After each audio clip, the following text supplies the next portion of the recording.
Se a sociedade me abandona, a solidão é suportável, mas se eu mesmo me abandono, ela é intolerável. E nós vivemos na era de pessoas que se conectam com o mundo, mas não se conectam consigo mesmo.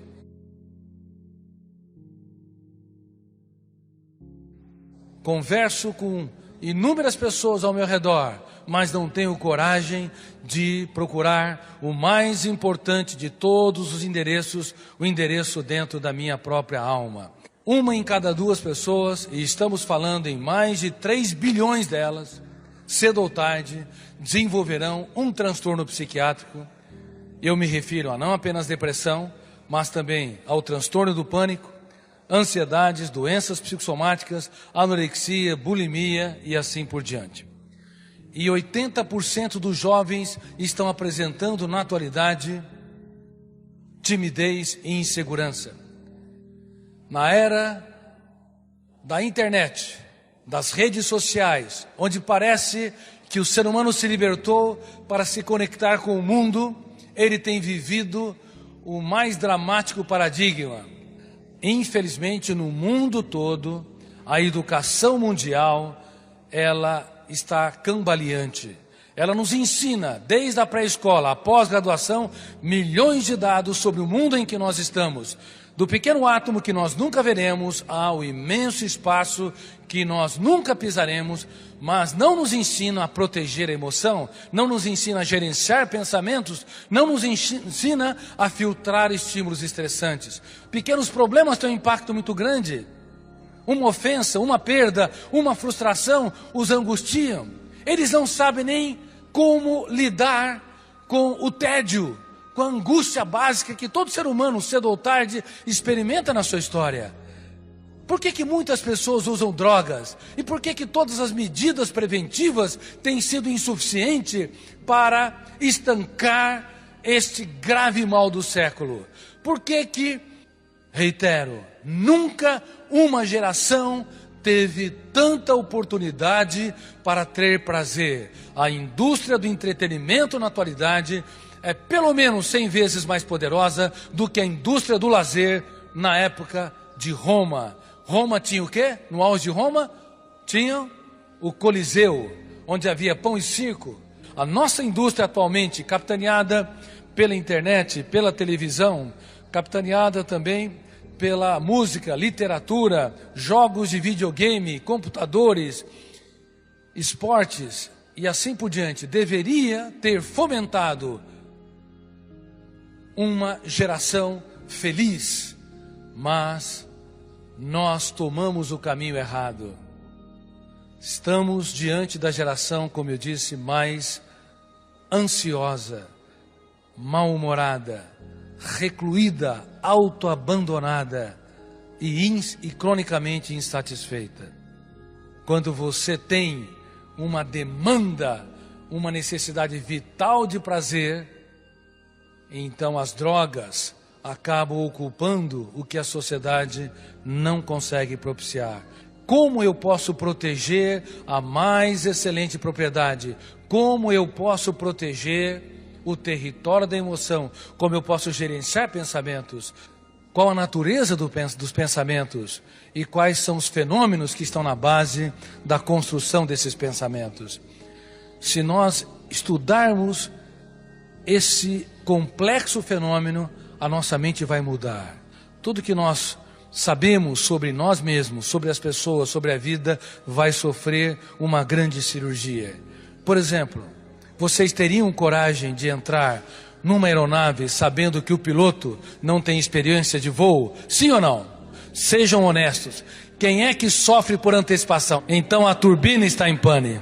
A aeronave está com problema. O seu eu não está conseguindo dirigir o mais complexo e importante de todos os fenômenos psicológicos, que se nós não gerirmos a empresa chamada mente humana, ela pode ir à falência, gerando uma série de sintomas psíquicos e psicossomáticos. E a partir de hoje, talvez vocês tenham um novo conceito sobre o que está na base da nossa mente e como nós precisamos mudar a nossa agenda. Em primeiro lugar, não é apenas o eu que constrói cadeias de pensamentos. Eu penso o que eu quero, vocês pensam o que querem, tá certo? E quando nós queremos, mas também nós pensamos o que o nosso eu não quer. Por isso que nós fazemos o velório antes do tempo. É por isso que nós sofremos por antecipação. Quem já tentou apagar uma pessoa da sua vida que o frustrou? Quem é que conseguiu? Quanto mais você tentar excluir uma pessoa, anulá-la da sua história, rejeitá-la, negá-la, há um fenômeno inconsciente chamado RAM, Registro Automático da Memória. Esse fenômeno registra no córtex cerebral sem autorização do eu, fazendo com que a pessoa que te feriu vá dormir com você e perturbar o seu sono. Porque o registro na memória não depende do eu, do piloto da aeronave mental. O registro é inconsciente, é involuntário. Por isso ele se chama registro automático da memória.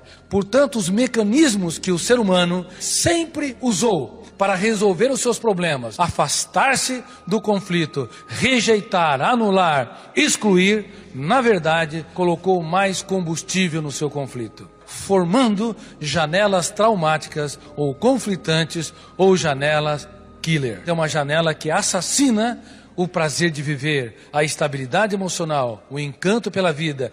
O volume de tensão é tão grande, quando nós entramos numa janela killer, o volume de tensão dessa janela killer bloqueia milhares de outras janelas e o eu não consegue dirigir a aeronave mental, formando a síndrome do circuito fechado da memória, que é uma das síndromes que tem causado uma destrutividade na espécie humana. Por exemplo, cerca de 10 a 20 milhões de pessoas tentam suicídio por ano. Mas eu lhes digo que, de fato, elas não querem matar a vida, elas querem matar a sua dor. Mas quando entram em janelas killer, que tem sentimento de culpa exacerbado, autopunição, sentimento de incapacidade, angústia, depressão, sentimento de exclusão, o volume de tensão de uma janela killer bloqueia milhares de janelas, e cada janela tem milhares de informações, portanto bloqueia milhões de informações e, consequentemente, o eu não consegue encontrar dados para dar resposta no foco de tensão. Portanto, a síndrome do circuito fechado da memória, ela tem causado transtornos gravíssimos na nossa espécie. Não apenas suicídio, todas as fobias são causadas também pela síndrome do circuito fechado da memória. Que tipo de medo? Medo do escuro? Medo de altura? Acrofobia?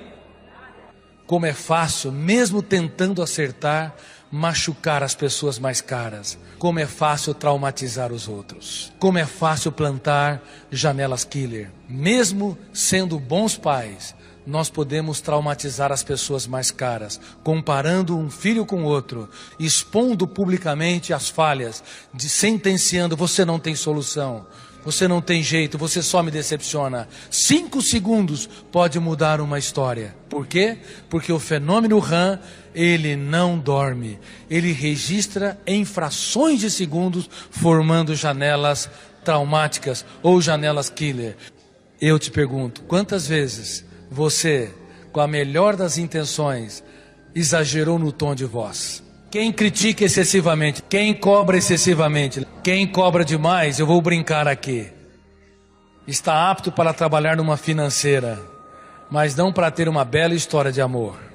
Eu vou te pedir, todos os dias, aprendam a plantar janelas lights. Janelas lights dão sustentabilidade para as funções mais complexas da inteligência. Número 1, aprender a pensar antes de reagir. Colocar-se no lugar do outro. Proteger a emoção. Gerenciar pensamentos. Filtrar estímulos estressantes. Ter prazer em se doar. Trabalhar perdas e frustrações. Desenvolver um raciocínio esquemático. As janelas lights, elas dão sustentabilidade para o desenvolvimento dessas funções importantes. E para isso, por favor, de agora em diante, elogie cada vez que o seu filho, o seu cônjuge, o seu amigo, o seu colega de trabalho fizer qualquer coisa adequada. Faça pelo menos de 3 a 5 elogios para cada crítica que fizerem. Vá além do modelo ou da ferramenta dos elogios.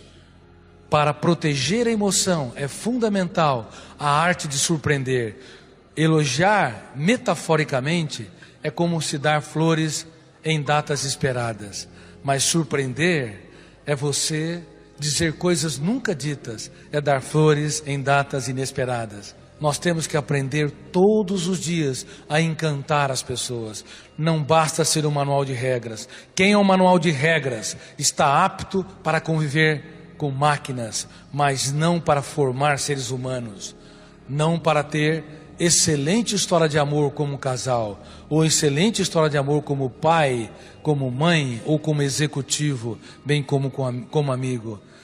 Precisamos libertar o nosso imaginário e dizer coisas nunca ditas. Por exemplo, dizer para a nossa esposa: aonde eu errei e não soube? O que eu posso fazer para te tornar mais feliz? É chamar os nossos filhos e não falar dos nossos sucessos apenas, mas também falar dos dias mais tristes das nossas vidas. Ou seja, falar das nossas lágrimas, para que eles aprendam a chorar as deles. Porque cedo ou tarde eles a chorarão. Não há céu sem tempestades na vida de ninguém. E para desenvolver resiliência, que é uma função complexa da inteligência, para suportar contrariedades e manter a integridade, é necessário transferir o capital das experiências. Mas é incrível, pais no mundo todo, eles transferem o capital financeiro, mas não entendem que transferir o capital das experiências é a mais importante ferramenta para produzir mentes brilhantes. Se eu pudesse analisar a história de cada um de vocês, mesmo com todas as lágrimas, perdas, derrotas, fracassos, vexames e incoerência, eu iria encontrar seres humanos incríveis. Porque todas essas experiências são materiais nobilíssimos para formar pensadores resilientes, altruístas, solidários e tolerantes. Mas, infelizmente, nós não transferimos o capital das nossas experiências. Nós não sabemos falar de nós mesmos. Nós não sabemos falar da nossa história. Nós temos que aprender a falar de nós mesmos. Nunca devemos ter vergonha do nosso passado, das nossas cicatrizes. Nós temos que aprender a comunicar a nossa história, porque não é possível proteger a emoção se nós nos escondemos atrás dos nossos títulos, das nossas cobranças, da nossa arrogância, da nossa conta bancária. Portanto, queridos amigos, por favor, há um mundo a ser explorado dentro de você e dentro das pessoas que vocês amam.